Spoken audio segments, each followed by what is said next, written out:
Hi friends, welcome to my channel Madhavi Boddu blogs అండి. ఈరోజు కొబ్బరి కారం చేశానండి. చాలా బాగుంటుంది, రైస్లోకి బాగుంటుంది, కర్రీస్లోకి వేసుకోవచ్చు. అది ఎలా చేయాలో చూద్దాము. ఒక కొబ్బరికాయ తీసుకున్నానండి. కొబ్బరికాయ ఒకటి, కప్పు కారము, వెల్లుల్లిపాయ రెమ్మలు, కరివేపాకు, జీలకర్ర వేసాను. సాల్ట్ సరిపడినంత సాల్ట్ వేసుకోవాలి.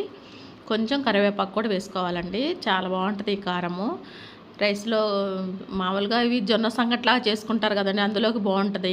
కర్రీస్లో వేసుకోవచ్చు, ఫ్రైల్లోకి చాలా బాగుంటుందండి.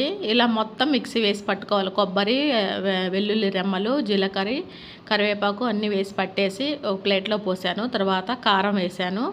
తర్వాత సరిపడినంత సాల్ట్ వేసుకోవాలి. దానికి సరిపడినంత సాల్ట్ వేసుకొని మొత్తం కలిపేసుకోవాలి. అదంతా కలిపేసుకున్న తర్వాత మళ్ళీ మిక్సీ పట్టేసుకుందాము. ఇది ఫ్రైల్లోకి చాలా బాగుంటుందండి. దొండకాయ ఫ్రై, వంకాయ ఫ్రై, ఆలు ఫ్రై, ఏ ఫ్రై అయినా ఫ్రైలో వేసుకుంటే చాలా బాగుంటుంది ఈ కర్రీ. ఇది కారము మొత్తం ఇలా పట్టేసానండి, మొత్తం కలిపేసి పట్టేసానండి. చూడండి ఇలా వచ్చేసింది.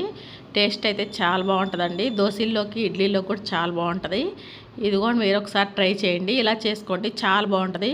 వీడియో నచ్చితే లైక్ చేయండి, షేర్ చేయండి, సబ్స్క్రైబ్ చేసుకోండి friends. Thank you for the watching. Thank you.